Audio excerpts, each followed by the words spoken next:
Sabe quando a gente para pensar em como as frases funcionam? Parece que elas têm uma arquitetura própria, né? Uma estrutura que, muitas vezes, fica meio invisível, mas que organiza tudo o que a gente fala e escreve. Entender isso é quase como ter a planta baixa dos nossos próprios pensamentos. Então, a grande pergunta é: como é que as frases mais complexas são montadas na prática? Como é que as pecinhas se encaixam para formar uma ideia completa com todos os detalhes? É exatamente esse quebra-cabeça que a gente vai resolver hoje. Para facilitar, vamos imaginar o seguinte: pense nas orações como se fossem blocos de montar, tipo Lego. Tem aqueles blocos que são autossuficientes, sabe? Eles param em pé sozinhos, formam uma base firme, e tem outros que são mais instáveis, que precisam se encaixar em outro bloco para poder fazer parte da construção. Essa é a chave para entender tudo que vem pela frente.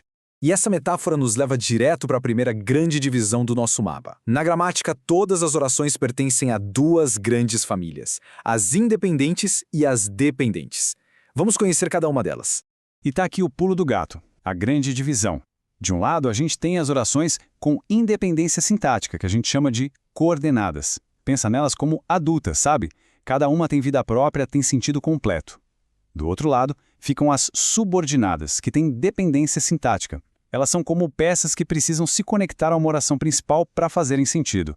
Vamos ver na prática. Olha só. Isabelle comprou os materiais. Essa frase se sustenta sozinha, certo? Totalmente. E Lívia construiu o galpão. Também. São duas ideias que funcionam de forma independente. Quando a gente junta as duas, elas ficam lado a lado, sem hierarquia. Por isso são coordenadas. Agora, olha o contraste. Lívia viajaria a Londres. Ok, essa é a nossa base. Mas e a segunda parte? Se tivesse condições. Sozinha essa frase fica meio solta no ar, né? Não quer dizer nada. Ela depende totalmente da primeira para existir. Por isso, ela é uma oração subordinada. Simples assim. Certo. Então vamos mergulhar primeiro na família das independentes, as orações coordenadas. A lógica aqui é de parceria, de união entre partes que poderiam muito bem viver sozinhas, mas que se juntam para formar uma ideia maior. E dentro dessa família existem basicamente duas maneiras de fazer essa conexão. As assindéticas são conectadas só por uma vírgula, uma pausa. Já as sindéticas usam uma palavrinha de ligação, que a gente chama de conjunção, tipo e, mais, ou, para deixar bem clara qual é a relação entre as ideias. E essas conjunções são como se fossem os temperos da frase. Cada uma dá um sabor, um sentido diferente para a conexão.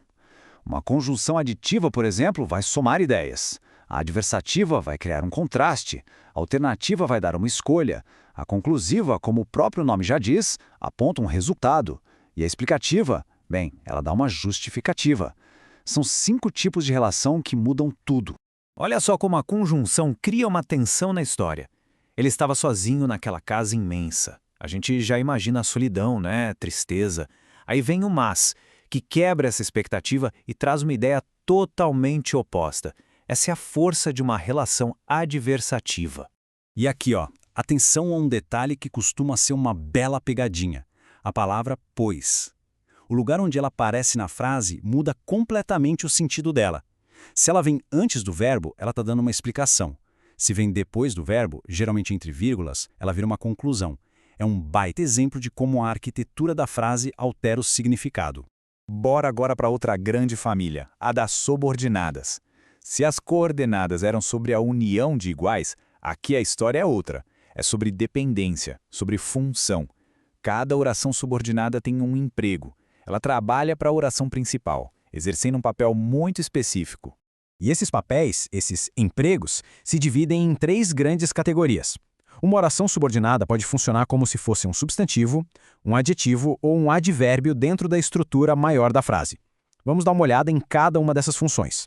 Primeiro, as substantivas. Como o nome já entrega, elas são um bloco inteiro de palavras que, no fim das contas, têm o valor de um substantivo. Elas podem ser o sujeito da frase, o objeto direto de um verbo e por aí vai.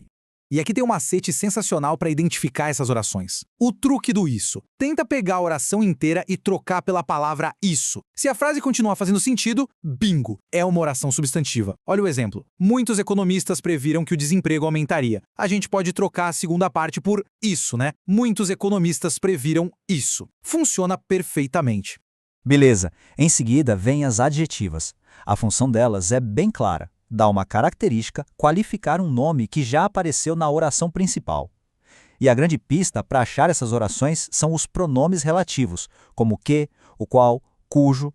Elas sempre começam com um deles. Aqui, a pontuação é tudo. Presta atenção. Sem vírgulas, a oração adjetiva é restritiva. Ela cria um filtro, ela especifica de qual grupo exato a gente está falando. Nesse caso, não são todos os alunos, mas só aquele grupo específico que participou das aulas extras. Agora, olha a mágica acontecer quando a gente coloca as vírgulas. A oração vira explicativa. A informação vira um comentário extra sobre o grupo todo. Aqui, a gente está falando de todos os alunos e só adicionando a informação de que eles participaram das aulas. Uma simples vírgula muda totalmente o grupo de quem a gente está falando. E, por último, temos as adverbiais. Elas chegam para adicionar alguma circunstância à ação principal. Circunstância de tempo, de causa, de modo, de condição. Elas funcionam como um advérbio gigante, modificando o verbo da oração principal. Vamos para um exemplo bem direto. A pergunta é: por que a reunião foi suspensa? A resposta está na oração porque não havia quórum. Ela explica a causa, o motivo. Ou seja, ela está funcionando como um advérbio de causa para a ação foi suspensa. Ok.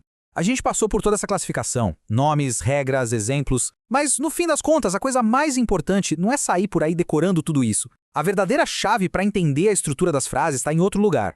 O ponto central é este, como bem destaca a professora Adriana Figueiredo. O grande desafio não é saber o nome técnico, é entender o sentido que aquela parte da frase traz. Antes de tentar classificar, a gente precisa se perguntar o que isso quer dizer aqui. A gente primeiro identifica o valor semântico. A classificação é consequência.